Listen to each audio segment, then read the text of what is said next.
اليوم غادي نهضروا على واحد الموضوع اللي كيتسائل عليه بزاف ديال المغاربه. واش خبر صحيح ان اسبانيا حيدات التاشيره للمغاربه؟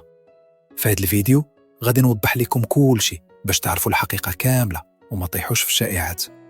في الفتره الاخيره كاين بزاف ديال الفيديوهات والمنشورات على مواقع التواصل الاجتماعي كتقول باللي اسبانيا حيدات التاشيره على المغاربه واننا نقدروا نمشيو ليها في اي وقت بلا مشاكل.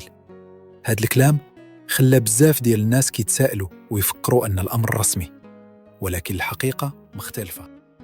يناير 2026 المغاربة مازال محتاجين تأشيرة شينغن باش يمشيو لإسبانيا، سواء للسياحة، العمل، الدراسة أو الزيارة العائلية. الحكومة الإسبانية ما أعلنتش أي قرار رسمي على إلغاء التأشيرة، والاتحاد الأوروبي ما صادقش على أي حاجة من هذا النوع. الحقيقة هي أنه كاينين بعض التسهيلات في تقديم طلب التأشيرة باش العملية تولي أسرع وأسهل.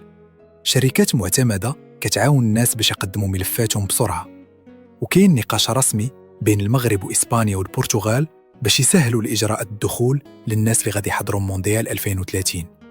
ولكن ماشي إلغاء كامل التأشيرة، غير تسهيلات فقط.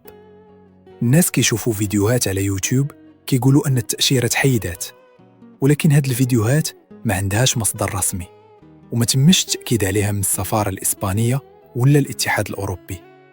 لهذا خصنا نكونوا حذرين وما نصدقوش كل شيء اللي كيقولوا وسائل التواصل الاجتماعي. غادي تلقاو جميع الروابط الموثوقة في صندوق الوصف. بخلاصة، المغاربة مازال محتاجين التأشيرة لإسبانيا. كاين تسهيلات جديدة في تقديم الطلب، ولكن مازال ما كاينش إلغاء كامل. أي خبر جديد تأكد من مصدر رسمي قبل ما تصدقه. هذا ما كان على موضوع تأشيرة إسبانيا للمغاربة. الأخبار اللي كتشوفها مجرد شائعات وما عندها حتى مصدر رسمي. إذا عجبكم الفيديو ما تنسوش ديروا لايك باش توصلكم الفيديوهات الجديدة. شكرا على المشاهدة، ونتلاقاو في الفيديو الجاي.